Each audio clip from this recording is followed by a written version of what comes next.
هناك سؤال آخر حول بعض القوانين المشرفة في بعض دول الخليج بالنسبة لليمنيين الذين يعملون هناك. ومنذ يومين كان هناك تظاهرة في صنعاء أعتقد سميت تحت شعار جمعة دعم المغتربين.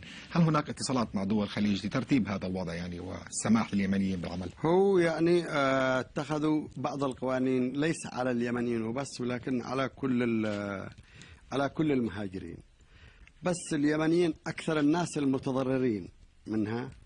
وأنا طرحت هذا الموضوع على ولي العهد الأمير سلمان بن عبد العزيز أثناء اتفاقي أنا وياه في القمة العربية في قطر، ووعدني على أساس أنهم ينظروا في هذا القوانين وأنهم يستثنوا اليمن من هذا القانون، لكون اليمن هو يعتبر الحزام للمملكة العربية السعودية من الجنوب.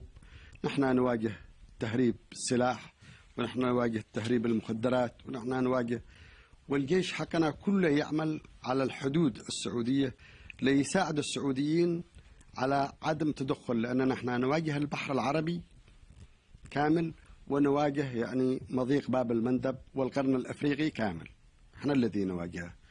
فطلبنا من السعودية أن يعطوا اليمنيين استثناء نظرا للوضع اليمن ووضع أمن اليمن وتأثيره على أمن المملكة.